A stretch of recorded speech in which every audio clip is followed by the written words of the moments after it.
Hey everyone, welcome to episode 7 of the Bowhunting AZ podcast. Today's episode is going to cover the topic of optics. In this episode, I talk with Nate Harrel, co-owner of Open Country Optics. Nate and his company are revolutionizing the way the optics industry brings its product to the consumer market. As their slogan says, bringing the game closer. Nate and I talk on location at the Full Draw Bowhunters 3D archery shoot. So please forgive me for any additional noise that was going on around us. Nate has some killer insight on what optics will best fit our specific situations. Here's Nate. Hey everybody, welcome to the Bowhunting AZ podcast. I'm out here today doing a 3D shoot in Mormon Lake, and I'm out here interviewing Nate Harrel of Open Country Optics, and he's going to talk a little bit with us today just about optics in general, what purposes certain ones can serve, and how it applies into your hunting specific needs, what kind of hunt you're doing and everything like that. So Nate, thank you for joining me. Thanks for having me out here. I appreciate it. Appreciate you giving us the time. Thank you. Give us a little bit of an intro about how, I guess, the genesis of your business, how it started and everything like that, and then what it is that you guys offer. Yeah, well, basically it's optics is such a key when you're out here in the West and you're hunting. That whole glassing, spot and stock, it's such a big deal. It's not just sitting up in a tree stand and waiting for them to cross your path. Right. And so I haven't been hunting that long. I've been doing small game my whole life. Birds, fishing, things like that. In 2010, I met my business partner, Randy Foote, and he got me into this whole big game hunting thing, and started shooting a bow in 2010, and got drawn. Don't hate me, but in 2011 for my first bull tag in Unit 8 of all places. Oh man! But I was blessed enough to take a bull my first year hunting archery, and it was awesome. And so kind of where that business come from is the love of being out in the outdoors and learning how to glass and kind of pushing through that. We were on a bighorn sheep hunt a couple years ago. Randy had a tag, and we're sitting down in the Kofa Mountains, and I had my Vortex Kaibab HDs out there, and I'm sitting there glassing. And if you guys haven't had an opportunity to hunt bighorn sheep, go do it. Most people who do it, it's a once in a lifetime tag here in Arizona, and usually that's the only hunt they ever go on is their own. Volunteer, get out there and get with the Desert Bighorn Sheep Foundation, all those guys, and just go on people's hunts because it's hard hunt, but it takes a lot of work, a lot of people. But with that.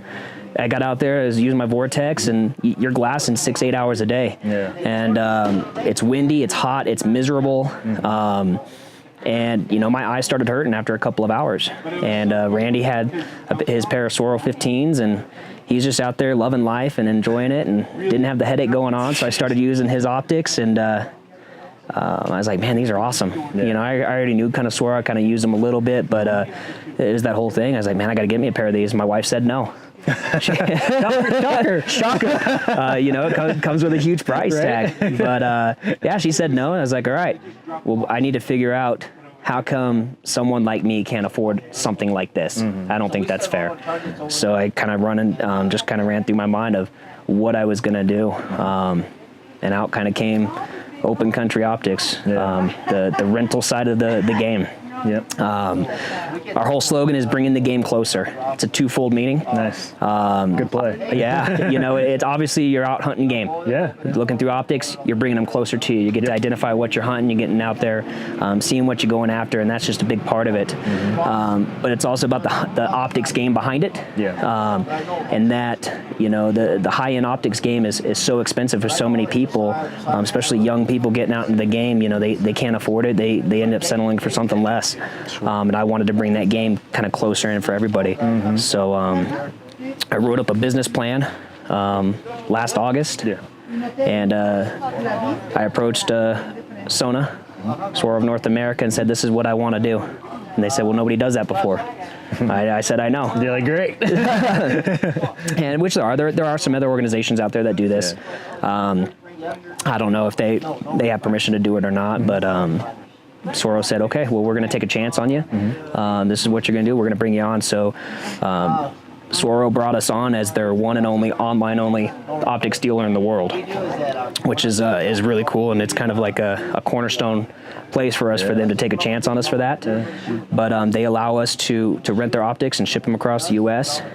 For a very reasonable price, and then obviously I get to deal with the accessories and the selling and stuff on top of that. Yeah, that's perfect too, because you don't want to, I guess, discourage somebody's entry into the career, and there's a lot of barriers to entry sometimes. Somebody might be able to afford a bow, but then that in itself, or gun, and that in itself can, I guess, bring on a huge price tag right there, getting fully fitted out and everything. And then on top of that, it's like, okay, well, I definitely need binoculars, rangefinder and things like that. So being able to maybe rent it for a season and get by, and then being able to buy, or just if they want to try it out first or anything like that, there's these options that they have, which is a phenomenal idea on your end and the business aspect to be able to get in here and get that option to them at least and get them started. Yeah, absolutely. How old were you when you started hunting? So you said you did smaller game first. When about did that start? Oh man, my dad really wasn't around growing up. Okay. I grew up in a very small town. A lot of people in Arizona know it, but I grew up in Harquahala Valley, so Unit 42. Okay. A lot of big muleys out there. I knew their deer were out there. I didn't know anything about them. I'd see them all the time, and we'd go out there and chase them around, just screwing around, but we'd never hunted them. Didn't know anything about it. So I can remember doing my first dove hunt when I was 10 years old.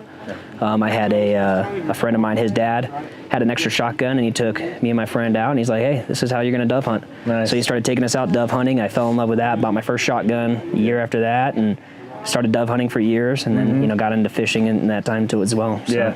Have you harvested a muley yet out of that 42? I haven't. No? So I haven't Plans put it. to? I do. I would love to go back. I've actually have a couple friends that have been back in there, and they've been doing very well in the rifle season. Okay. But I kind of stick to like I said, Randy kind of got me into the old big game thing, and I've been very blessed to take a mule deer, a coos, a bull elk, several javelina, all in the all since 2010. Since I've been hunting big game. That's awesome. It's been a wild ride, and they kind of give me crap for it because getting drawn for stuff this early, but I've been very blessed with Randy stepping up and Pops and Mark and all these guys kind of coming around me and teaching me what took them a lifetime to learn. I've been very blessed with having those mentors. Yeah, that's one of the things I've heard the most too, is that it's like first thing you need to do is find a mentor, and it's super important to get that mentorship going. And it's it's one of those big things. And there's so many people out there, so many kids. I'm a firm believer that I think hunting and the outdoors in general is just kind of going downhill. I don't think. We have now the smallest numbers we've ever had. Yeah. And those stats are pasted everywhere, all over the place. And it's like, man, I'm not sure what it is, if it's just a disinterest in it or if it's been forgotten that we need to hand this down. Like this is I guess you could say a rite of passage or like a heritage thing or something and it's super important. Like we got to get this going. And that's part of why I started the podcast and other things like that. And, I want to help Richie out because he teaches kids left and right. Yeah, and absolutely. It's like, man, we got to get this thing, pass it on. It's sad, and, I didn't have that opportunity. Like I said, my dad wasn't really around. And Randy didn't have to step up and do that, but he did. And so in return, we go out and we do things with the Arizona Elk Society. We help out with the Hunts for Heroes, which is Heroes Rising, I think, is what they're switching their name to now. But we go out and help these guys, wounded veterans that had never hunted before. They haven't had this opportunity, and we go out there and help them, on top of donating product and stuff to help them going. But get out there and spend some time in the woods and try to get these guys on some animals and get that thrill of the hunt. And there's a lot of youth out there, unfortunately, the way life is going now, it takes 2 full-time parents working full-time jobs, and so the kids kind of get forgotten a little bit, and they're more interested in playing video games or watching kids play video games online, which I don't understand that whole thing either. But don't be afraid to get out there and just mentor people and just help take somebody along with this ride with you. It's always about learning, but. If we don't step up as hunters and as men, we're going to eventually lose this battle, and we're not going to have anywhere to hunt. Amen to that. Yeah, we need to step up.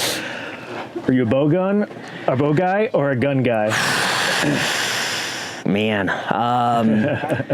you know, both is okay too. It is. Well, let me say this. So, my wife is amazing, and she bought me a brand new 270. Okay. And it's still sitting in the safe. Never even foresighted it in. Oh, that answers it. I do get out there with a shotgun. I do have a muzzle loader as well. I harvested my whitetail last year with a muzzle loader. Nice. But yeah, it's the thrill of the archery. I love getting so close to the animals. It's intense. The rush that you get, you're a lot less successful. But being able to get that close to an animal. When I shot my bull elk, I was 45 yards away. We had been closer to animals, you know, when you're deer in the rut and they're bugling and smoke's coming out of their, steam's coming out of their nose, they're pissing on the ground, they're sparring, man. There's something about it that is just unreal. And so I would say I'm probably more of a bow guy. Okay. I picked up a 308 the other day and still haven't done anything with that. Yeah. I've got guns. Yeah. And I'll eventually use them. That's my, if I do use a gun, I've got an AR-10 that I'll use for my 308. Okay. Yeah. And that's what I'll do if I have to, but yeah. I prefer bow. To date, what is your best hunting memory? Oh man. You know, it's really hard. I think every time I go out, there's always something special, and something that you remember. There's always going to be, you're sitting around the campfire and you're telling stories. So there's always memories. I think probably the most memorable one that I have though is I took my first mule deer. My first year I went out, I borrowed a gun from Randy, and we went out. We had 4 tags in 19A, and we hunted a little area. And great spot. It's a great spot, but you know, it's a hard hunt. It's a lot of pressure too. It's a lot of pressure. There's tons of people. I mean, we saw hunters every freaking day. But I was blessed. Pops and Mark kind of went off one area, and Randy and I hunted this other area, and no one was really doing anything. Pops had watched them bed down. He's like, hey, go up on this hill, sit right here. They're going to come right back down through this drainage. And me being a young hunter, I got impatient, walked up the other side because I was getting frustrated. Sure enough, they came right down the drainage, and I missed that opportunity. But the next day, Randy and I doubled up. Nothing big, a little 2-point. But I lost it. I cried. I cried my eyes out, man. It was so awesome to. I've heard a lot of people say that. Yeah, dude, it was intense. Yeah. You know, I've never done drugs or anything like that. Sure. But I'm pretty sure that's what it would feel like. The euphoria. Yeah, exactly. Yeah, man. Yeah, no, it is. It's something that, unless you do it, I don't think there's anything else that you can really experience that. Yep. That, I don't know, that wave of emotion, I guess you could say, or whatever. Yeah, I mean, you're tired. I mean, you're out there, you're hiking around, you're moving things. I'm not like Jimmy Kimes over at the Broadhead Brotherhood that just road hunts all day. Yeah. Right.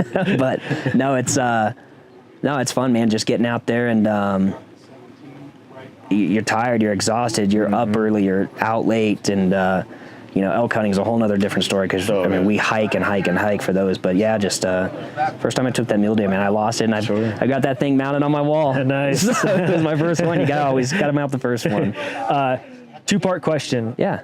What is your dream hunt? Ooh. Almost everyone has one. And then 2, what optics would you be taking on that dream hunt? You know, as you know, I'm still fairly young in the big game hunting world, but one of the things that I think would just be awesome would be either a moose or a caribou up in Alaska. Okay. Or Canada. One of those two. Just getting out there, I'd love to do it with my bow. Yeah. I watched some videos with Corky and his wife getting out there chasing moose around, and she shot one with her bow, and I was like, oh man, that'd be really neat. And I get kind of doing talking. I guess there's not, you know, they're not plentiful. They're hard to find, and you'll go weeks without even seeing a moose. Sure. But I think that would be kind of my dream goal. As far as optics. My go-to optics is always I love the pair of the 1556 Swaro. Okay. I I carry them around my neck, and they're a lot lighter than the older ones. But I carry those with a rigid vinyl harness, and I probably take a scope out there with me, a spotting scope, 20 by 60 by 80, something like that. Yeah. Just get out there and just use that. But yeah, the 15s are probably the just kind of the main, for me, the all-around optic that I use. So. Yeah. Yep. How did you get into selling optics? Like, what clicked in your mind that you were like, I need to bring those, like you guys say, I need to bring the game closer, and that transition? It was really that thing, you know. I mean, hunting is expensive. I've been blessed to have people around me that have had gear and borrow gear, and like, again, the mentorship and everything like that. I mean, I've gone borrowing rifles and borrowing camo and tents and trucks. Yeah. You know, I still don't have a truck right now. I sold it to do the business and, you know, get some skin in the game there. But it's, you know, the thing that really kind of clicked there was, again, I was out on that bighorn sheep hunt, and I was like, man, these really are the best. When you put optics in a real life situation, you know, as it gets dark outside, or you know, early in the morning, late at night, when light is kind of a big deal, having that light gathering clarity in the optics, the eye relief in it. I mean, swirl really is the best. There's no comparison, and don't get me wrong, there are some great makers of glass out there, and I've used a lot of them. Okay. And not to knock anybody, I mean, but I'm a big fan. Get the best that you can afford. Sure. But it was one of those things where it's like, man, I want people to have the opportunity to use these. Yeah. You know, we have a local place here in Arizona that has the opportunity to rent out optics as well, but they don't. I wanted everybody in the country to be able to do it. Yeah. And so that's what I do is rent out optics nationwide. Yep. You know, you can get the whole package, and, you know, you get these guys out there that want to be able to use the best, and then you're using it on your terms. That's true. So, you know, you're not looking at, inside Cabela's looking at a trophy buck that's 100 yards away from you, like, oh, this is great. Yeah. Of course these pair of Nikons look amazing. Let's cover binos specifically a little bit. So what strength of binos serve what kind of purpose? So let me set that up for you. So we're out here in Mormon Lake. So we've got almost two different sets. At Mormon Lake, for those that are listening to the audio, it is basically a giant lake that is pretty much almost empty. It's Arizona's largest natural lake. Sometimes. Yeah, sometimes. Not right now. Not right now. Not right now. And so we've got this massive plain that you can just see, and there's a giant herd of elk way out there. Yeah. And then behind us, we've got the start of some mountains. Yeah. And it's very wooded. Yeah. And a little bit more sparse in some areas, but I think on the course 1 and 2, it was pretty thick. Yeah. So let's say that we're in the wooded area. What kind of binos would you recommend? And why? Something a little bit less powered. Me personally, I go with like a 1042 or something like that. Okay. 8s work really well as you know, out in the wood areas. Yeah. And the reason is you're not shooting past what you can see. But you would be surprised. You know, a pair of 8s, pair of 10s that you pick up and you're in the woods. Just adjusting your focus on what you're going to be able to see. Yeah. It really is good at shooting kind of through the branches and things like that. Okay. You know, and definitely when we're out in the woods, I've got a pair of 10s that I take out there with me all the time, and so when you're walking through the woods, that's, you know, very dense, I take the pair of 10s out there with me, and you just take a couple steps, kind of look, you know, just use that focus knob and, you know, shoot far and close, and you'd be surprised what you can see in the kind of movement that you'll catch. Okay, perfect. What about some more wide open plain areas like this? So maybe you're sitting on, like, you know, a glassing point or something like that. You've got some wider open plains. What would you suggest for an situation like that? Oh, 15s, man. Yeah. That's my go-to setup, especially out here in the West. 15 by 56, you get up there and get, you know, I'm a big fan of sitting and glassing. You know, when you're standing, the higher your tripod has to be, the more vibrations you're going to get. Yeah. I'm big on glassing off of a tripod sitting down, and that's what I try to tell people. If you can have that opportunity to do that because you're going to see a lot more. But yeah, the 15s, you're going to be able to see further, obviously. You're going to have a better field of view, but you know, you're going to be able to see the close things as well. So I'd definitely go 15s all the way on something open. And I mean, again, that's my primary go-to. So I hunt in the desert. I hunt the low desert a lot. So Yep. Same here. I'm usually like 21 or 6A, South 6A or something like that. Definitely. So that's kind of my go-to. Let's just throw out the scenario. You're hunting in this and you can only bring one pair of binoculars. What's a kind of in between all around that you could use? If coming into this, I'd obviously scouting's a big part of that. Probably bring up a pair of 10s, pair of 12s right around in there. Probably the 10s is kind of more common. Okay. But I'd probably be doing the 10s because the majority of this, besides this big meadow, this big lake, of course you're going to have some things that you're going to come across, some meadows and things, but you're hunting primarily in the wooded areas. I'm going to take the 10s because it's going to do a better job for the overall purpose of your hunt. And you're going to have those opportunities. It's getting dusk, and we can see out there right now that herd's getting up. They're starting to move around. You're going to notice that there's some stuff out there, and you're going to be able to pick up your 10s. You're still going to be able to identify, okay, there's something moving. Now I need to get a game plan. What do I need to do? Yeah. So. And then you segued that perfectly because today it's been overcast, it's been dark, it's been rainy. Now it's starting to get dusk a little bit. Yeah. We're getting into that low light situation. So what's the best, whether it's just Swarovski or just in any brand, as far as low light, what is the best thing that we can do for ourselves to give us that advantage in the low light situations? Higher end optics tend to have better light gathering capabilities. You'll notice that as it starts to get dark, if you've ever had the opportunity to, I look through a pair of swirls, that you'll be sitting out there kind of looking, you'll be like, oh, I think I see something. You'll pick up your swirls and you'll look through there and be like, oh man, it's still freaking daylight through here. Yeah. Kind of take it like this. It's kind of like there's some nature in that as well. Lion, African lion. Yeah. If you've ever looked at it, a picture of a lion in the dark, their eyes kind of glow. Yep. Their eyes are built by God to gather a bunch of light. Okay. They have more rods and cones inside their eyes to be able to gather this light and to diffuse it, and that's how they're able to see so well at night. Yep.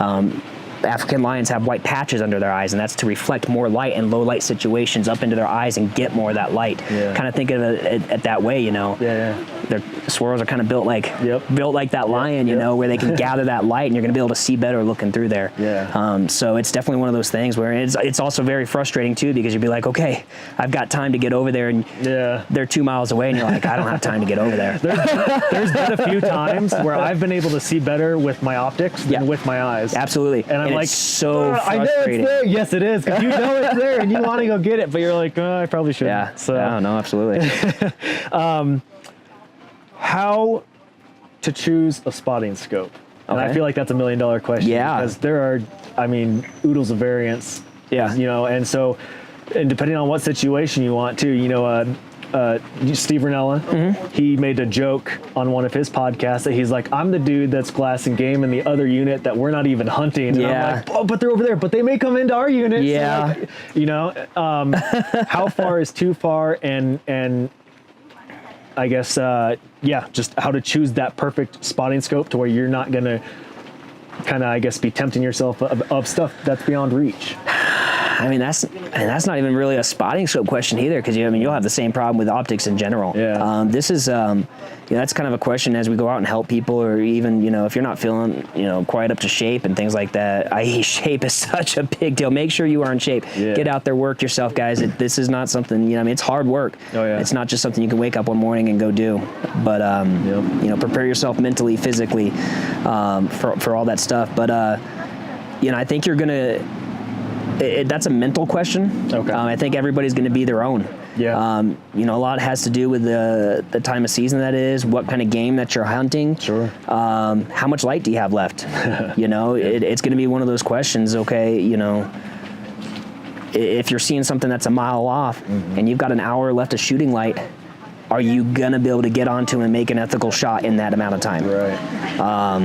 There's been times where I've had a spotting scope out, and now don't get me wrong, I don't glass a lot with a spotting scope. I use that to identify if I want to go after that. Sure, yeah. But I'll get out there and I'll look, and okay, well that's a long ways. Yeah. Do I feel up to that? Right. most of the time I am because I just want to go. Yep. But yeah, I think that's a kind of an individual question that each person needs to ask themselves. Hey, okay, I've only got this much time.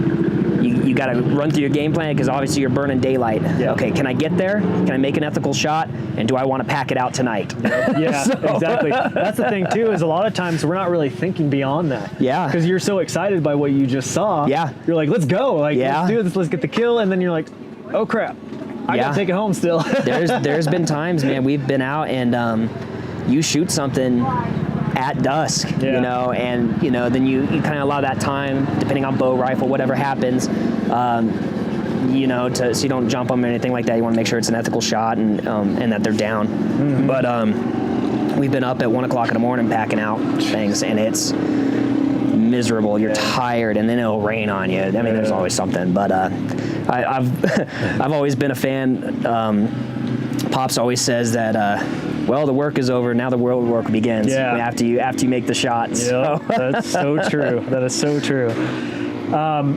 Tell me a little bit too, because you guys have phone scope as well. I saw in the booth today. Yeah. Tell me how phone scope has kind of revolutionized things in the way that we glass. Yeah. I mean, phone scope. You know, to my knowledge, this is one of their kits that they have here. This is a universal phone case with a Swirl 15 adapter. Okay. But and it's specific per model. It's specific per model, yeah. So I mean, they do make some universal adapters as well. Again, I'm a big fan of recommending what I would use personally. I'm a big fan of the optic specific adapter. Okay. But I absolutely love the universal phone case because you're changing your phone every 12 months. Most people are. Yeah. This right here is it just fits everything. I mean, we've had iPhones, Samsungs, with a case, without a case, whatever in this thing, and I mean, it's perfect. So, and that way you don't have to update a case every year. Nice. So if you don't have to spend money, I'm a big fan of that. Yeah, that's true. But no, you're looking for the adapter to get the whole kit and get set up and everything to go. You're going to get the adapter and the phone kit. Yeah, you can do it. You can actually buy them separately. Okay.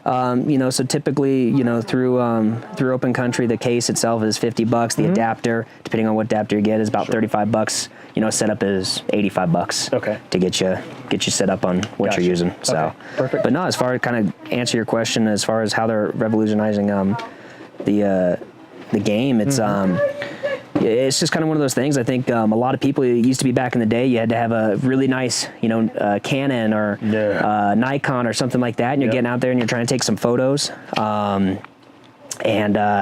You know, or you got to have these nice big old huge lenses, and you're sitting and you're waiting, and it costs a lot of money to kind of get into that wildlife photography game. Yeah. Phone Scope kind of stepped up and said, hey, people got cameras on their phones. Let's figure this out. You know, and we've all had that, you know, that thing where we're sitting out there, we're like, oh man, look at that buck. And you're doing this right here. You're holding your phone. You're trying to get it matched up, and then you hit the button and it shakes and it moves. You're like, son of a gun. Yeah, we've all been there. But yeah, I mean, what's so awesome about this, man, is you just put your phone on here and you take it and you slap it right onto your optics. And nice. You take the picture, it lines your camera up for you. One of the really neat features is so many of the phones out there, the Galaxies and the iPhones and stuff, they have the dual cameras now. And Phone Scope 2 weeks ago, I believe, they released a free phone app that I saw that. It actually you can pick which camera you want to use, and it shuts down the other one, so it's not constantly focusing. They have a Bluetooth shutter button now, so you don't have to sit there and tap your phone and shake things as you know you're getting pictures. You can just hit it and it'll click the phone for you, the camera. But yeah, man, it's allowing everybody to get those those crisp pictures. If you want to see some really awesome video and pictures, you check out their Instagram. I mean, several times a day they are posting really cool stuff. Their kill shots. Oh, dude, their kill shots are amazing. What's that new product? This rifle? What's Scope Vision? Scope Vision. Yeah, it's coming out. I think in July. I tried to get Tim to send me one for the shoot down here to play around. He said no, but it's really cool. It adapts to your rifle scope and kind of puts it around on the side, so you don't actually look at your phone while you're shooting. But it can take video of your shots, and so that way you can kind of go back and you can kind of look at how you did, and just take video of what you're shooting when you're target practicing or even out there hunting. kind of one of the things I was talking. Yeah, I said we do some work with Hunts for Heroes. Kind of one of the cool things, but they take wounded veterans out. Yep.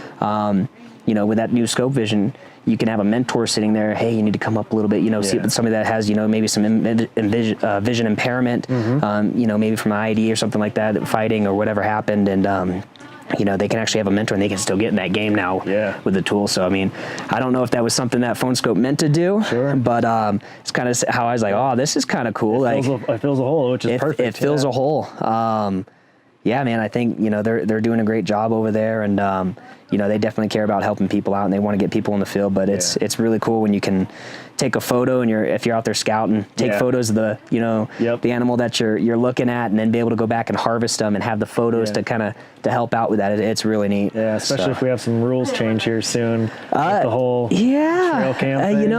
As far as I know, I don't know. It might still be up to date. I know they're making some changes, but I think for a general hunter, I think we're okay right now. Just can't have any live camera stuff out there. Right. But don't quote me on that. I'm not gaming fish. Yeah, well, hopefully that may be a way around it, but we won't say anything. So in photography, there's what's called the Trinity of lenses. Yeah. Okay. Mm-hmm. Are you familiar with that? Yeah, I am. Okay, so my wife's a photographer. So okay, nice. So my 14 to 24, 24 to 70, and the 70 to 200. Yeah. What would be the equivalent of an optics duo or trio to be that? So you're talking like short range, medium range, and long range. Yeah, man, I think it's going to be something, that something like a 1042, just get that close range thing. Mm-hmm. Your mid to long range is going to be your 15s. And then that super long range is your spot and scope. Okay. There's a lot of great scopes out there. Swaro has the new BTX that's out, which is equivalent to the Kowas that are out. And what magnification would you suggest for the longer range? Man, I really like the 20 by 60 by 80. It's perfect for what I need. I mean, any further than that, man, I'm really debating if I want to hike that far. Yeah. Depending on what it is. One of my buddies, he didn't shoot today, but he stopped by because he has a place that his parents stay over here, and he busted that out.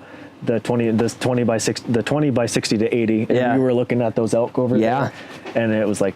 That was there was a nice bull, and they're probably out there. They're out there yesterday, probably about a mile and a half inside the 15s, and I could identify a bull. Oh yeah. And so I was like, okay, he's a good bull. I want to see how big he is. Mm-hmm. So then I switched out and got the scope out, and I could tell he had 6 on him. Yeah. So I was like, okay. Looking a mile and a half out there, that's pretty good, Sure. So for you to see that far, he's got some mass, and I'd probably be taking a little hike. Yep, absolutely. And then just reiterate again about how you're lowering the barrier to entry on premium optics to the general public, how the rental thing works. Cover kind of in-state, because we are here in Arizona, but I mean, this podcast reaches everywhere. So if somebody's out of state, shipping times, stuff like that, how do they go about, and what are your typical, I guess, how long they're going to have the optics for? Yeah, absolutely. Just stuff like that. Just cover that whole rental game, because I think that's cool. They do that for lenses for photography. Yeah, absolutely. I had a big 150 to 600 millimeter telephoto, and I sold it just because I don't use it very much. And I said, well, when I go to Colorado, I'll just rent it and do that and stuff. So tell us then how somebody who's looking to rent, what their options are and everything. Yeah. We have different brands that we use that we rent out. We have a couple Vortex items, some Zeiss items. Obviously, our primary game is the Swaro. That's if you can use the best, why not use the best? Yeah. So this is your 15 package right here. Okay. So how we do it is you get a tripod. Oh, nice. So you do the tripod as well? Yeah, absolutely. And we don't charge. You were just in the optics. No, we don't charge extra for that. Okay. So how it works is you go onto our website www.opencountryoptics.com. Okay. That'll be in the show notes. Yeah. But you pick out, hey, I'm going to be hunting this time. This is what I want to use. Okay. This is where I'm going to be at, and.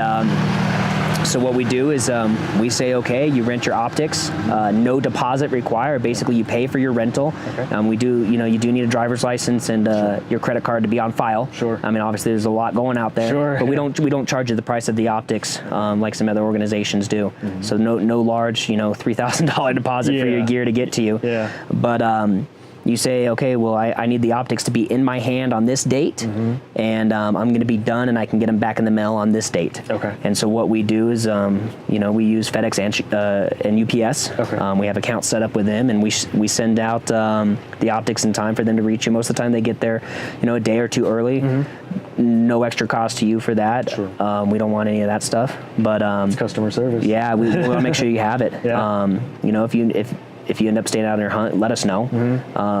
If it doesn't, because if it's not, it's tracked. So if it's not back in the mail by the day you say it was going to be, hey, we're going to be giving you some phone calls, and there's going to be some charges, late fees, and things like that. Because there's other people out there, waiting to have it as well. Right. But this package right here, you get your Swirl 15s, you get the adapter, the tripod, and we ship it to you in a Pelican hard shell case. It includes to and from shipping, and it's $175 for the week. Nice.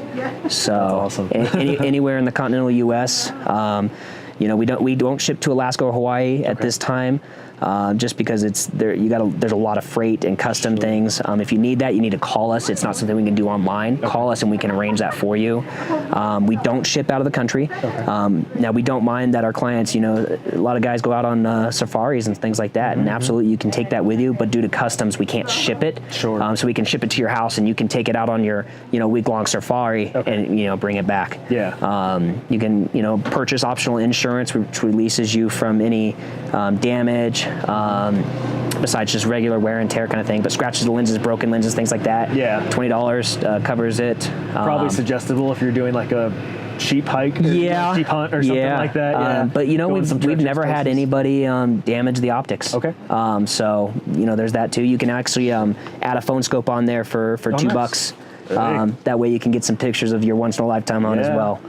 But kind of so that gives the people an opportunity. A lot of people that go out and buy these $2,500 pair of optics, and it sits in their closet. Right. They used it once, and now it's just sitting there. A lot of people can't do that. They don't want to do that. And then their wife's mad. Yeah, exactly. So that kind of lowers the game for anybody to get really good optics, get in the game, and use it. But what that enables me to do as well is I'm able to sell optics used. Yeah.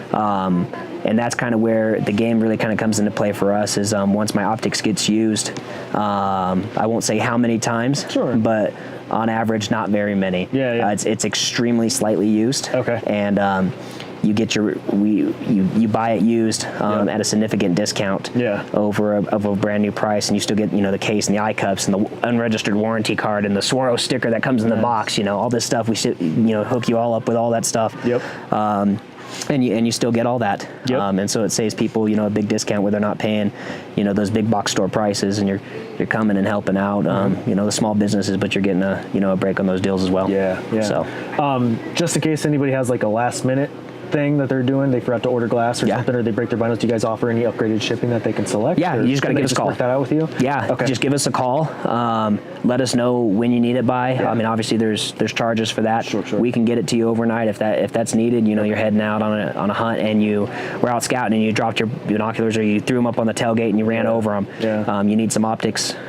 Let us know. Cool. We're going to be out there to help you out. Awesome. So. And then go ahead. You were telling me a bit about a seminar. Go ahead and plug that. Yeah. Tell us what you're doing there and how you're going to do. Yeah. So we do a lot of work again with the Arizona Elk Society, and so they have a elk clinic that they do every year for people that have gotten tags. And they don't know really where to start. They haven't had that mentorship to help them out. And so they have an elk clinic. Teach you you've got an early elk hunt. This is kind of what you're looking for, what you're doing, what you're going to need to pack. Yep. They're not giving you honey holes and stuff like that, but they're trying to give you some information to help you be as successful as possible. And so we're actually on a volunteer basis with the Arizona Elk Society. We'll be teaching a glassing seminar August 4th at the Shriners Temple. Okay.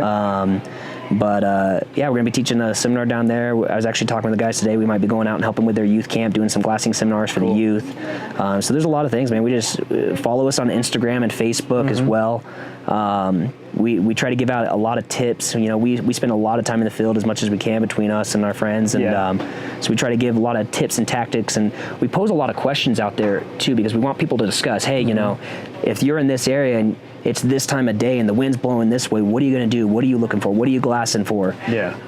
We want people to work through those plays in their mind because the more you practice, the more you're going to be successful. Yeah, absolutely. So and the more knowledge that you guys can gain too, the better you're going to do. So by following them on social media and Instagram, I really encourage you guys, listen to the hunting podcasts, follow, quality companies that are posting constantly and open to mentoring. Anything that you get through me on this podcast or through my Instagram feed is always going to be companies that are super active. I will not recommend anybody that is unresponsive or doesn't have good customer service or anything like that. I am so hardcore about that. Yeah, absolutely. For instance, I had a pre-workout that I've been taking for a while, and I like my pre-workouts to get amped sometimes. I'm really tired. I'm an early riser, and so later in the afternoon when I hit the gym, I'm kind of hit a lull. I had a pre-workout that crystallized, and I messaged the company, said, hey, is this normal? No response. A couple weeks later, I said, hey guys, I'm having this issue. Is this normal? Do I need to send the product back? Should I just get a new one? No response. Posted it on Instagram, tagged the company, still no response. Wow. Another company saw that post and said, hey, go to our checkout, order this, this, and this.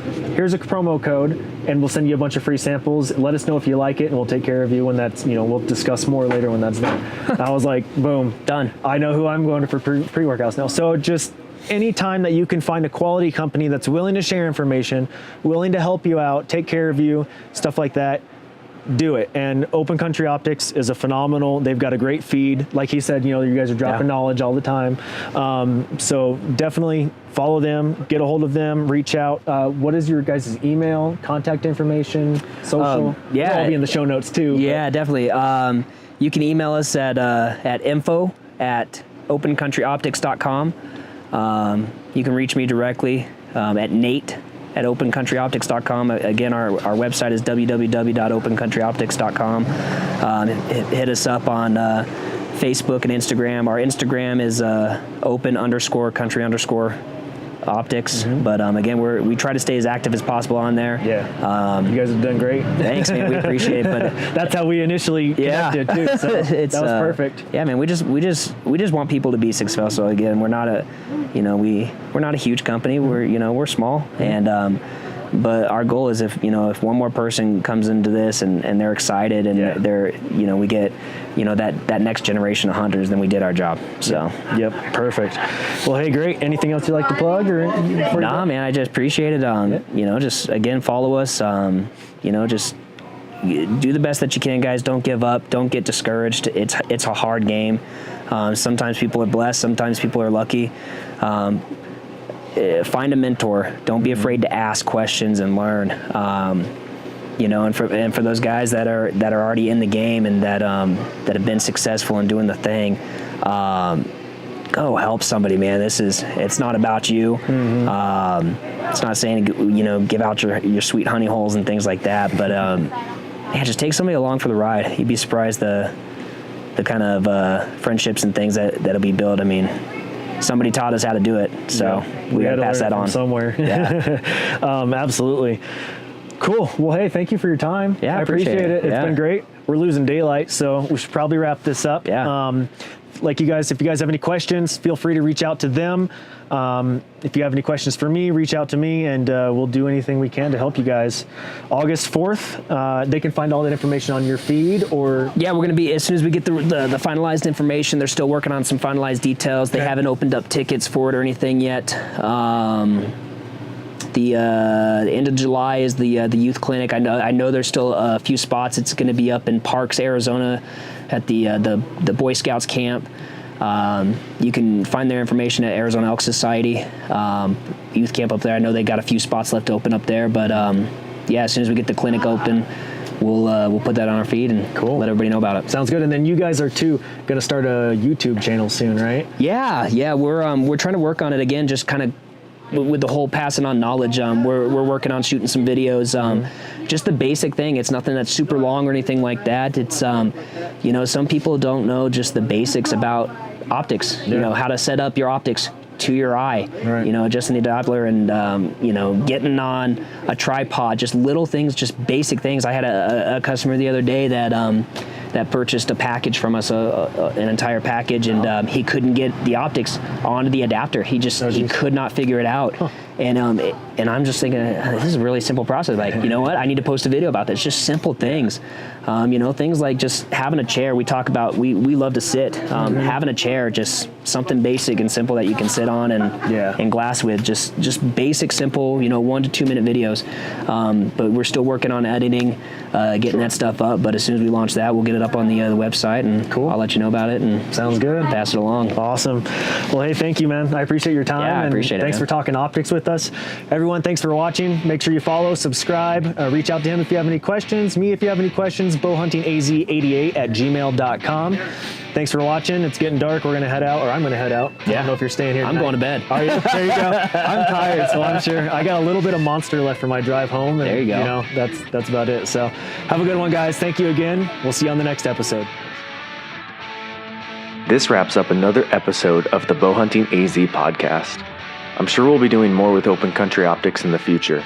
If you have any ideas for a future episode about optics or glassing, send me a DM on social media or email me at bowhuntingaz88@gmail.com. In the meantime, please write and leave us a 5-star review. It'll really help us out. Make sure to subscribe and follow us on Instagram and Facebook at bowhuntingaz. Thanks for joining us again today. I appreciate it. God bless you, and we'll see you in the next episode.